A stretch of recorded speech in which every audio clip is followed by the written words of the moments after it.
जहां बंदूकें खामोश हुई, वहां भविष्य की नींव रखी जा रही है। पुनर्वास केंद्र में 35 आत्मसमर्पित नक्सली बने राजमिस्त्री। मुख्यमंत्री विष्णुदेव साय की पहल से सुकमा में पुनर्वास नीति बनी मिसाल।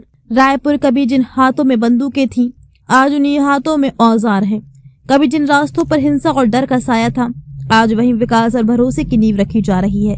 छत्तीसगढ़ के मुख्यमंत्री विष्णुदेव साय की संवेदनशील सोच और स्पष्ट मंशा के अनुरूप सुकमा जिले में आत्मसमर्पित नक्सलियों के पुनर्वास की एक नई और सकारात्मक तस्वीर उभर कर सामने आई है।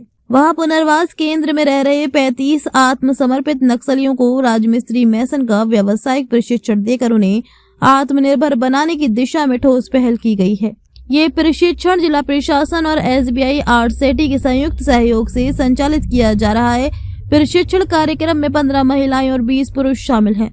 इन्हें भवन निर्माण से जुड़े सभी आवश्यक तकनीकी और व्यवहारिक कौशल जैसे नींव निर्माण, ईंट चिनाई, प्लास्टर कार्य, छत ढलाई, गुणवत्ता मानक का व्यवस्थित और चरणबद्ध प्रशिक्षण दिया जा रहा है, ताकि ये किसी भी निर्माण कार्य में दक्षता के साथ काम कर सकें। ये पहल केवल रोजगार प्रशिक्षण तक सीमित नहीं है, बल्कि ये आत्मसमर्पित युवाओं के जीवन को नई दिशा देने का सशक्त माध्यम बन रही है। प्रशिक्षण प्राप्त करने के बाद ये युवा प्रधानमंत्री आवास योजना ग्रामीण के तहत जिले में अधूरे और नए आवासों के निर्माण में सक्रिय भूमिका निभाएंगे। इससे एक और उन्हें स्थायी और सम्मानजनक रोजगार मिलेगा।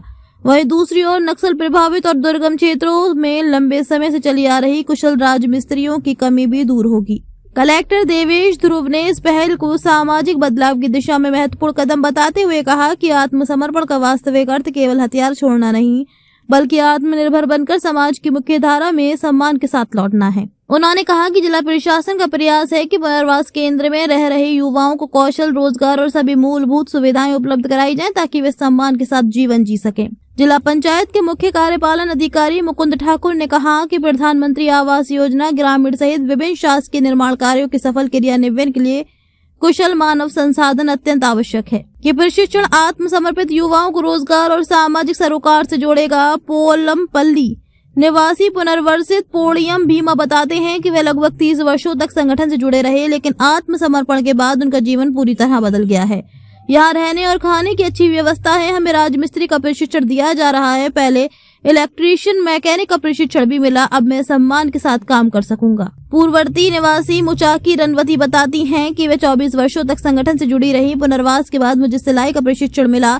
अब राजमिस्त्री का प्रशिक्षण दिया जा रहा है। हम अपने परिवार से मिल पाए, बस्तर ओलंपिक में भाग लिया और प्रथम पुरस्कार भी जीता। शासन की योजनाओं का पूरा लाभ मिल रहा है। डबमरका निवासी गंगावेटी ने कहा कि पुनर्वास के बाद उनका जीवन पूरी तरह बदल गया है। जिला प्रशासन ने मोबाइल और राजमिस्त्री किट दी है। शिविर लगाकर Aadhaar card, Ayushman card, ration card और जॉब कार्ड बनाए गए हैं। कोई समस्या होती है तो कलेक्टर और SP तुरंत सुनवाई करते हैं। मुख्यमंत्री विष्णुदेव साय ने इस पहल को लेकर कहा कि छत्तीसगढ़ सरकार संवाद, संवेदना और विकास के माध्यम से नक्सल प्रभावित क्षेत्रों में स्थायी शांति स्थापित करने के लिए प्रतिबद्ध है। आत्मसमर्पित युवाओं को हुनर, रोजगार और सम्मान देकर समाज की मुख्य धारा से जोड़ना राज्य की पुनर्वास नीति का मूल उद्देश्य है। सुकमा जिले में चल रहा आत्मसमर्पित युवाओं को रोजगार मूलक कार्यों से जोड़ने का ये प्रयास इस बात का प्रमाण है कि संवेदनशील प्रशासन, भरोसे और विकास परक योजनाओं के जरिए हिंसा के रास्ते पर भटके युवाओं को नई पहचान और बेहतर भविष्य दिया जा सकता है।